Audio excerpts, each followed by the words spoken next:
Good morning. कल हम लोग देखे थे, मतलब लास्ट क्लास में देखे थे, magnetic dipole and dipole moment. तो उसमें ये क्या आया था कि जो मैग्नेटिक डायपोल मोमेंट जो होता है m इक्वल टू क्या होता है कि कॉयल में जो करंट फ्लो हो रही है वो into effective area of the coil. Dipole moment equal to current in coil into effective area of coil. आज हम लोग देखेंगे, इम्पॉर्टेंट टॉपिक है ये।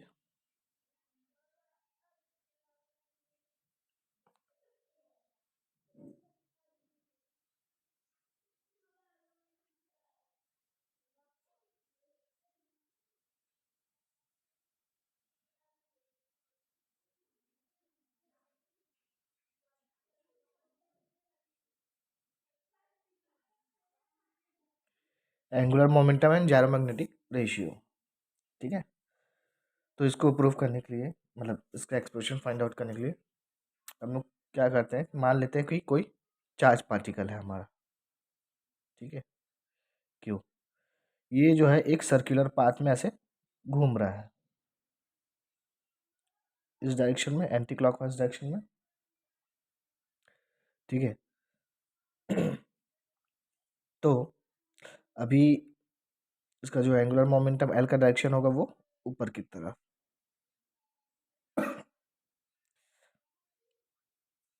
और सेंटर ओ। ठीक है, तो इसको दे देते हैं फिगर नंबर 1। तो फिगर 1 में क्या है कि एक चार्ज है क्यू जो रिवॉल्व कर रहा है एक सर्कुलर पाथ में, जिसका रेडियस क्या है are, with uniform angular velocity omega and linear velocity v if the charge takes a time capital T। ठीक है, अगर इस चार्ज को इसमें एक पूरा सर्कल कंप्लीट करने में कितना समय लग रहा है, कैपिटल टी टाइम लग रहा है। The current produce due to motion of charge, I equal to क्या हो जाएगा, चार्ज पर यूनिट टाइम। ठीक है, चार्ज क्यू है, टाइम क्या है कैपिटल टी, बट टी यहाँ पे जो इसका टाइम पीरियड है वो क्या होता है, T equal to 2 pi upon omega. And हमारा ओमेगा इक्वल टू क्या होता है, V upon R. Therefore T equal to 2 pi R upon V. तो हमारा जो करंट होगा Q divided by 2 pi R upon V, तो क्या मिला, Q V upon 2 pi R. ठीक है, तो ये तो हमको मिल गया कि इसमें करंट कितना फ्लो हो रहा है। अब ये देखो, ये एक सर्कुलर लूप हो गया। ठीक है, तो सर्कुलर लूप का अगर मैग्नेटिक मोमेंट निकालना है तो क्या चीज़ चाहिए हमको, एक तो करंट चाहिए, इस लूप में कितना करंट फ्लो हो रहा है, दूसरा उसका इफेक्टिव एरिया। ठीक है, तो करंट तो हमारे पास ये आ गया है। इफेक्टिव, अब ये एक लूप है तो इफेक्टिव एरिया ऑफ लूप क्या होगा,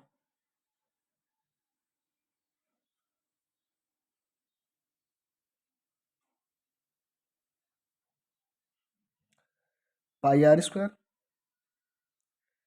ठीक है तो therefore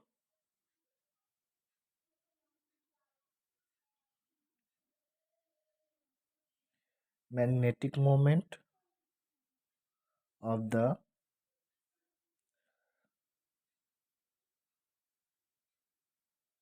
magnetic dipole equivalent to current loop,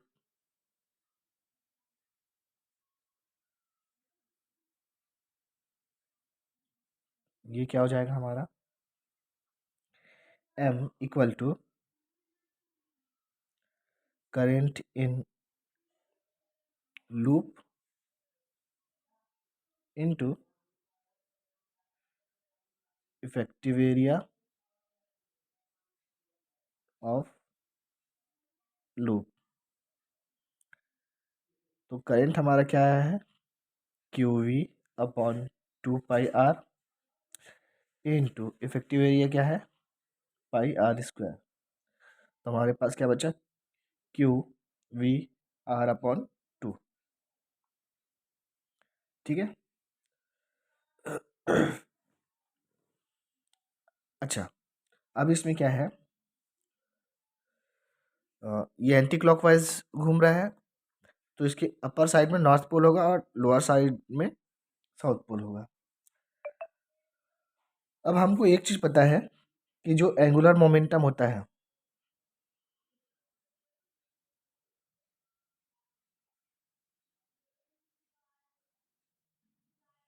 vector L, ठीक है, इसका मैग्नीट्यूड क्या होता है, MVR। ये हमको पता है पहले से, ठीक है, एंगुलर मोमेंटम। तो जो हमारा इक्वेशन 2 है,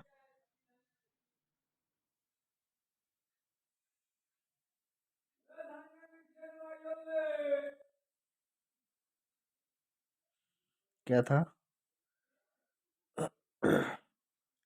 M = QVR/2। इसमें क्या करते हैं, ऊपर नीचे दोनों तरफ M से मल्टीप्लाई कर देते हैं। ठीक है, तो क्या हो गया, Q/2M, और ये MVR, ये क्या हो जाएगा हमारा, वेक्टर एल। ठीक है, इसको हम लोग वेक्टर फॉर्म में लिख सकते हैं। अब वेक्टर M = Q और 2M तो कांस्टेंट है। ठीक, तो ये रिलेशन आ गया हमारा magnetic moment and angular momentum के बीच में। अब देखो यहाँ पे अगर हमारा चार्ज क्या हो, पॉजिटिव है, उस कंडीशन में एल और एम का डायरेक्शन सेम होगा, जैसे कि ये फिगर 1 में है। इसमें क्या होगा, चार्ज हमारा पॉजिटिव है तो दोनों का डायरेक्शन सेम होगा। लेकिन यदि चार्ज हमारा क्या है, नेगेटिव है, तो एल का जो भी डायरेक्शन रहेगा उसका अपोजिट डायरेक्शन क्या होगा, एम का होगा। अब यहाँ पे जो इक्वेशन 3 है,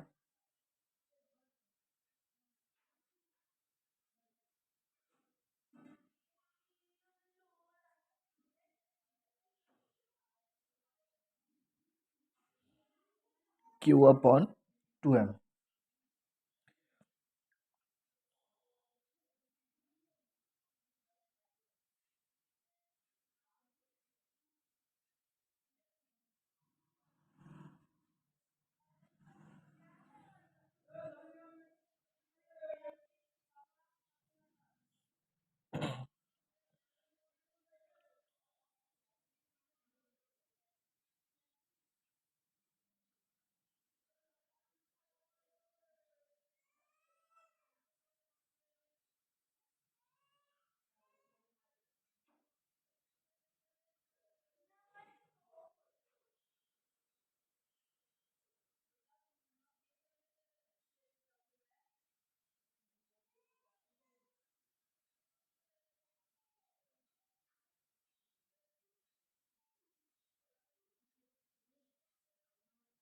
ठीक है, इस इक्वेशन में जो क्वांटिटी Q/2M है, ये क्या देता है, ratio of moment of charge particle to its angular momentum.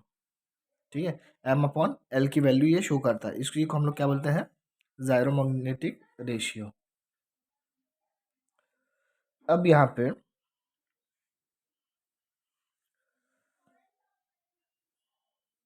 जैसे अब मान लो कि इलेक्ट्रॉन है, वो ऐसे घूम रहा है। ठीक है, ये हमारा इलेक्ट्रॉन, ये इसका सेंटर है, इस डायरेक्शन में घूम रहा है, तो एल इस डायरेक्शन में मिलेगा। लेकिन इसका जो एम होगा, चूंकि इलेक्ट्रॉन क्या होता है, नेगेटिवली चार्ज होता है, तो यहाँ पे एम का डायरेक्शन इसके अपोजिट होगा। ठीक है, तो इस केस में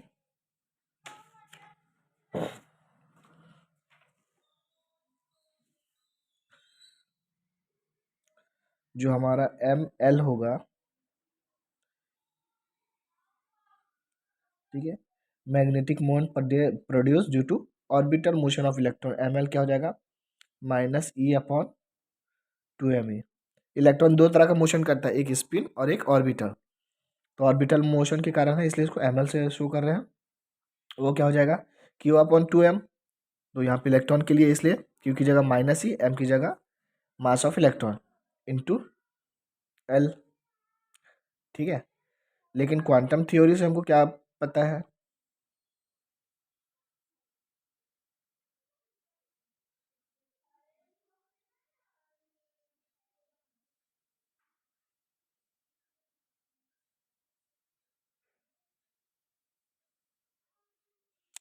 जो एंगुलर मोमेंटम एल होता है वो क्या होता है एच अपॉन 2 पाई का इंटीजर मल्टीपल होता है, जिसको एल से शो कर रहे हैं। यहाँ पे एल क्या है, L is orbital quantum number.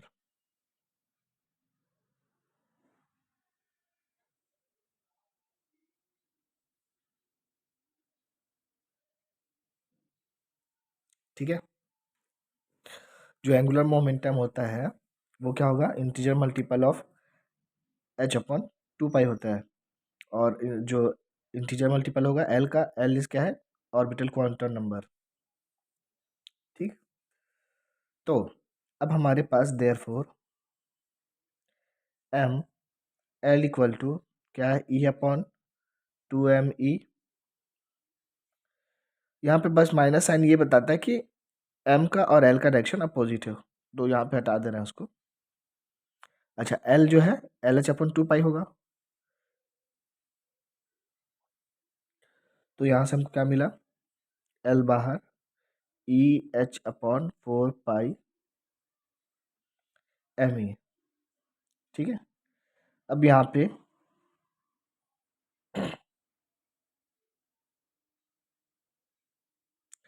E H upon 4 pi m e को हम लोग एक कांस्टेंट एज्यूम कर लेते हैं mu B,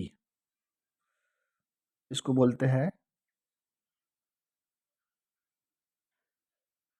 bore magnetron.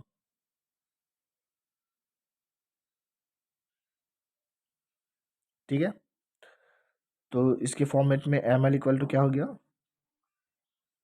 L into mu B.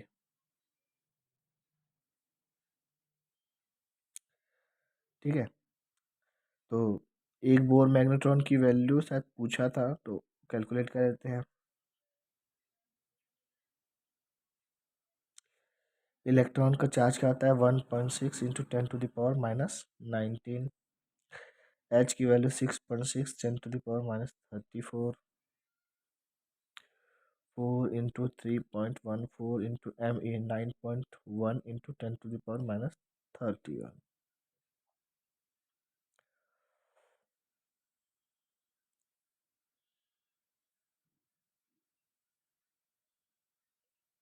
तो इसको सॉल्व करने पे आता है 9.2 इंटू 10⁻24 एम्पियर मीटर स्क्वायर। ठीक है, तो ये है एंगुलर मोमेंटम के लिए, मतलब हाँ ऑर्बिटल एंगुलर मोमेंटम के लिए मैग्नेटिक मोमेंट। और अगर स्पिन का होगा तो यहाँ पे एस की जगह क्या आएगा, एल की जगह क्या आएगा कैपिटल एस।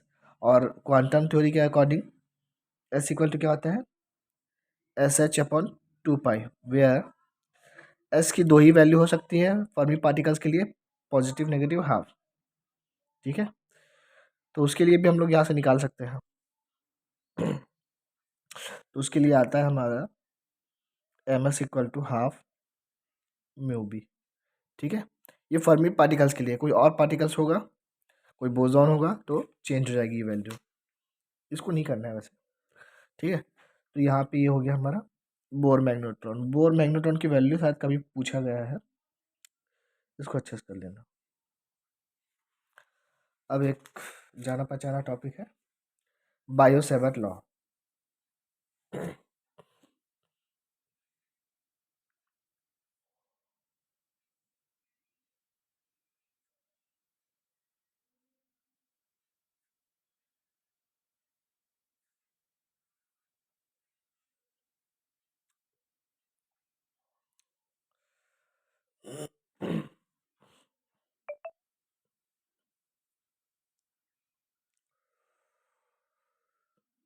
तो जैसे कोई एक कंडक्टर है ये हमारा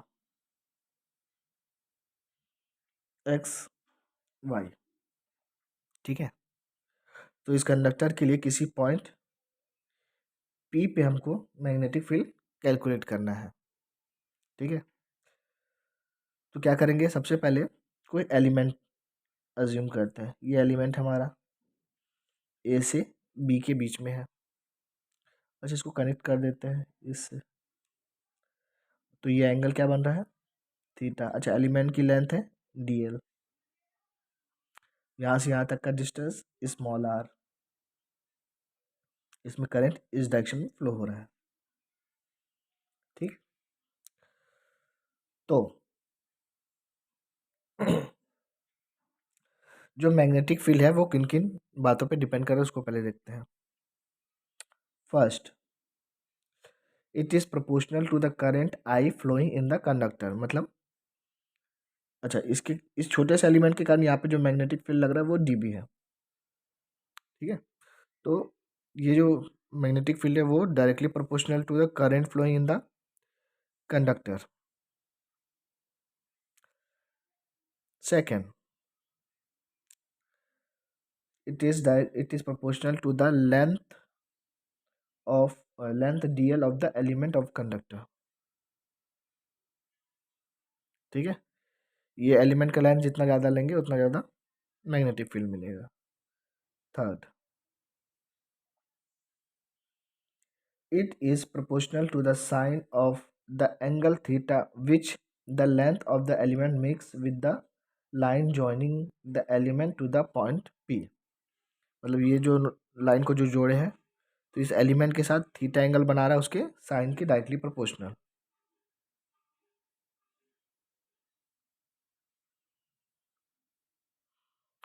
fourth, it is inversely proportional to the square of the distance r of that point p from the element।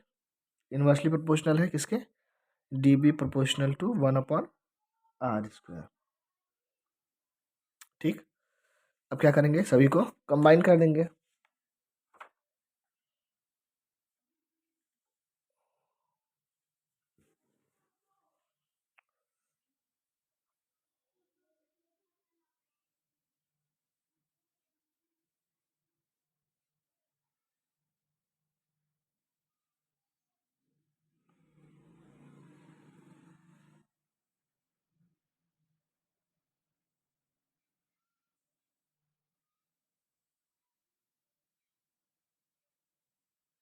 तो क्या आ जाएगा, D B is proportional to I D L sine theta upon r², ठीक है।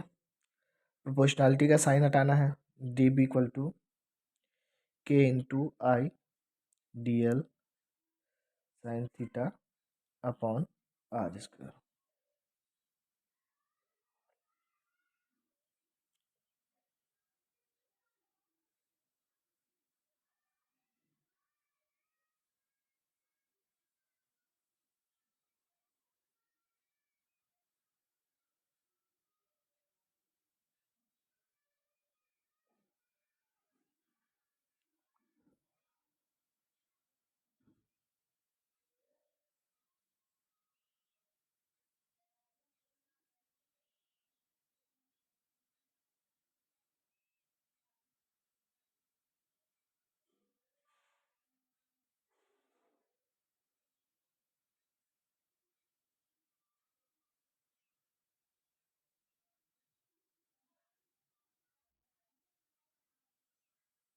ठीक है। यहाँ पे के कांस्टेंट है, प्रोपोर्शनलिटी कांस्टेंट, जिसकी वैल्यू किस पे डिपेंड करिए, सिस्टम पे। तो हम लोग सीजीएस सिस्टम का नहीं करते हैं, सीधा ऐसा ही देखते हैं।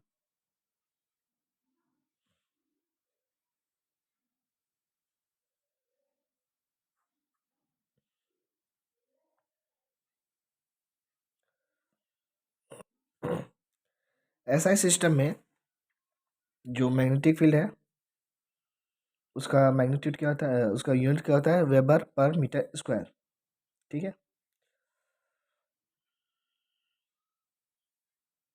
और टेस्ला और इन न्यूटन पर एम्पियर पर मीटर।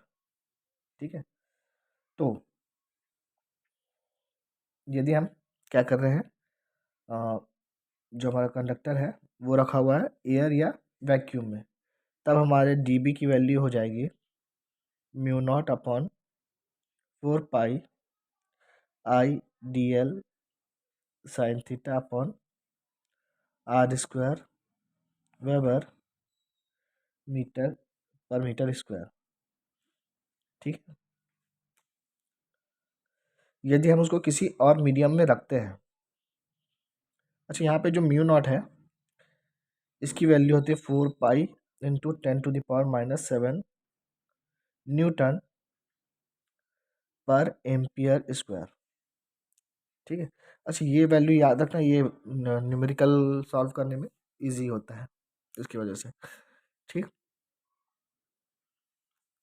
अब यदि हमारा ये तो क्या था, अगर एयर में रखा हुआ है, एयर या वैक्यूम में, यदि हमारा जो कंडक्टर है किसी मीडियम में रखा जाए, तब हमारा जो मैग्नेटिक फील्ड की वैल्यू होगी mu naught mu R divided by 4 पाई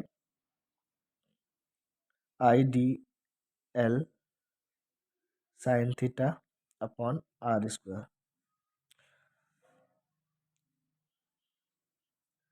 यहाँ पे जो म्यू नॉट होता है उसको हम लोग बोलते हैं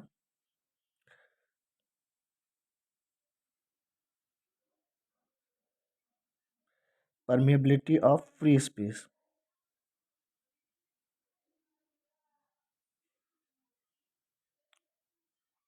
और म्यू आर जो होता है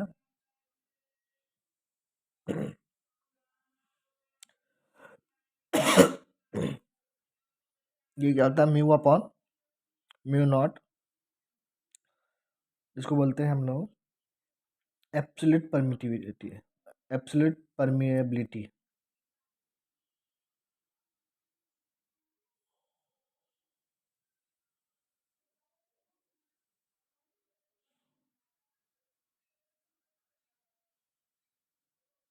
ठीक है,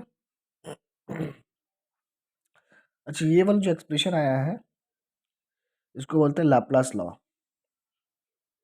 ठीक, अच्छा अब आगे हम लोग देखते हैं, ये जो लिखा हुआ है क्या है, dB इक्वल टू, इसको लेते हैं mu naught upon 4 pi vacuum में क्या है I D L sine theta upon R square. इसको हम लोग ऐसा लिख सकते हैं क्या, mu naught upon 4 pi I vector D L cross R cap divided by R square. ठीक है, क्योंकि इसको जब लिखेंगे तो क्या हो जाएगा डी एल, अच्छा ये यूनिट वेक्टर, इसकी वैल्यू 1, क्रॉस प्रोडक्ट तो साइन थीटा, वैसे ही आ गया। ठीक है, तो अब ये क्या हो जाएगा, इस आर कैप को भी लिख सकते हैं आर अपॉन, आर कैप क्या होता है vector R divided by R, तो क्या हो जाएगा mu naught upon 4 pi I D L cross vector R divided by R cube. इसको हम लोग बोलते हैं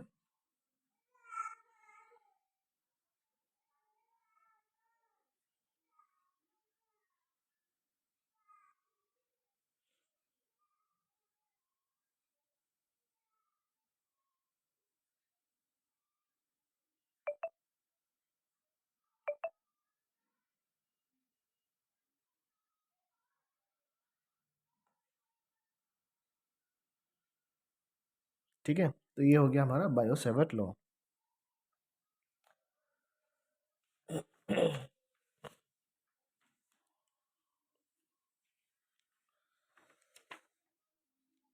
अब इसके बाद आता है आपका